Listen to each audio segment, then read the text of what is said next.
This is how you will create very neat and perfect knotless braids. First, you want to work with stretched and detangled hair. I've already made a video explaining the ideal technique for it, so I highly suggest you have a look. The next step is molding, and you'll need braiding gel, hairstyling wax, edge control brush, a rat tail comb, and professional scissors. So you're going to need to apply a very small amount of gel and hair wax at the start of the hair. Never ever on the scalp, because it will create buildup on the scalp, and it's not good for long-term health. I apply first the gel and then the wax, and then I smooth it out with my hands, and then I use my edge brush control to better smooth out the frizz from the root of the hair. Make sure you cover the root with the products really well. This is what makes or break a good finishing look.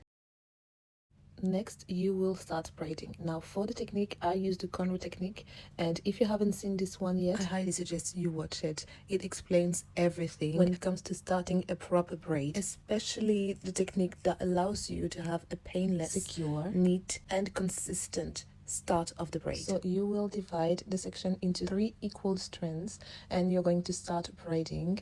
I usually braid 3 to 5 times depending on the hair density or the look that I want to have, and I make sure that each strand is detangled. So I use my edge brush, or you can use your brush or rat tail comb to smooth out any strands or any frizz. That's how you'll create a neat and flawless start and a flawless braid. Then, as you can see, I've changed my hand positioning to have a better grip, more speed and ease. Depending on where you are on your client's head, whether it is in the middle or at the top, you will be able to change your hand positioning sooner or later. Now comes the fitting process. I've chosen blonde extensions so that you can better see what I'm doing. When it comes to fitting the hair, the extensions shouldn't be thicker than the strands that you have in your hands. Why? Because otherwise you will create bulky braids and it won't be seamless. But this is what we want to look for: a seamless finish with neat, beautiful and flawless braids. Another thing is, this step has to be gradual, so the extensions have to be the same sizes or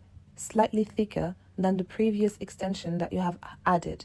This is how you will create, once again, a flawless and seamless fitting. So for this braid and this thickness, I added around 5 to 6 extensions that all had the same or so thickness. Do not hesitate to smooth out the extensions as well with a little bit of gel and a brush or your rat tail comb or edge brush, so that it smooths out everything and you have less frizz to work with. You don't need to apply a lot of gel, just enough to smooth out any frizz. Then now you can continue braiding until the end. Now I want you to pay attention to what I'm doing with my fingers. There are multiple ways to braid, but the one that I found that will give me the best, neatest, flawless look is this technique. I don't really know the name of it, but I make sure that my grip is very strong, so I never let a strand loose. It's almost as if you are pinching the extensions and tucking down and braiding it.